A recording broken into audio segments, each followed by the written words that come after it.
Moi, je m'appelle Patricia Henrion, je suis architecte, urbaniste.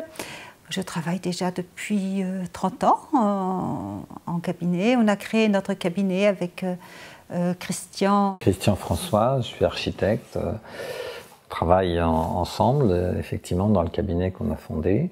Je suis aussi enseignant à l'école d'architecture de Nancy, parce que j'aime aussi qu'il y ait une complémentarité entre une pratique professionnelle, une activité d'enseignement au sein même d'une école et la recherche peut-être de problématiques propres à l'architecture.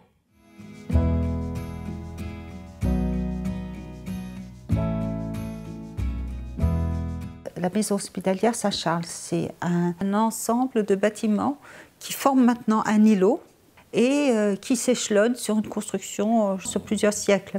Et chaque époque a apporté ses transformations, son lot d'aménagements. Et finalement, ça montre quand même une part d'histoire de cette fonctionnalité. Hein. On conçoit effectivement un équipement qui va être en relation avec une maison de personnes âgées et de fonctionnalités qui existe déjà et qui va continuer à exister et qui va se transformer, qui va pouvoir se transformer du fait de la création de ce nouvel équipement.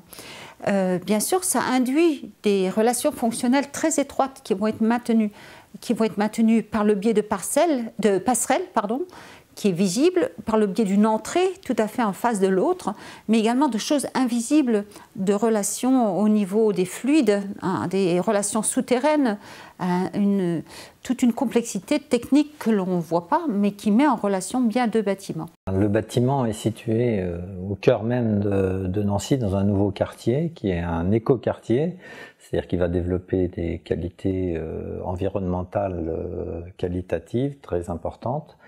Et il est une des premières réalisations de ce quartier, de ce nouveau quartier.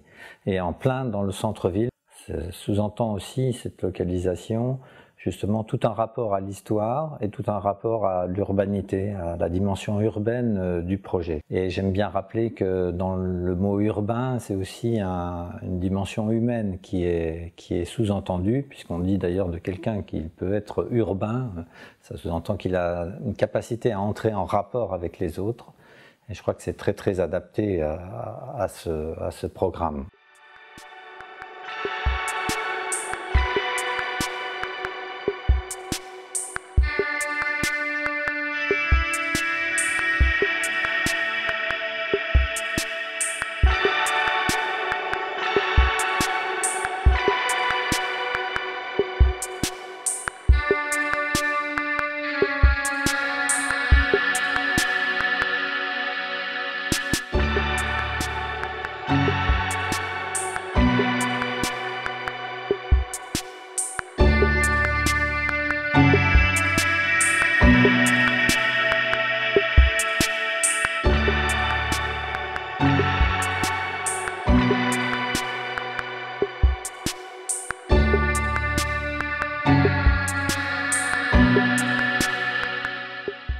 C'est un bâtiment qui effectivement cherche à développer une intelligence énergétique.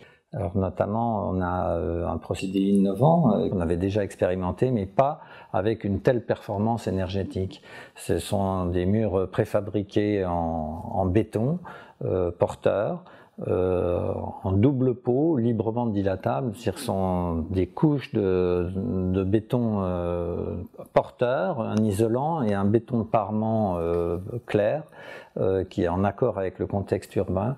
Et cette technique-là, elle permet d'obtenir tout de suite un excellent fini et des performances énergétiques impressionnantes, puisqu'en fait, on a supprimé complètement tous les ponts thermiques. On essaie, par beaucoup d'études d'ailleurs, d'avoir vraiment une habitabilité de nos espaces et de favoriser la qualité de vie. Ça se passe par la lumière, par les matériaux, par énormément de détails, dont aujourd'hui on ne se rend pas encore bien compte puisque le projet est en cours de réalisation. Mais je crois que ça c'est aussi une caractéristique importante de notre production sur différents programmes, quoi. Et sur ce programme hospitalier, c'est encore plus, je dirais, fondamental.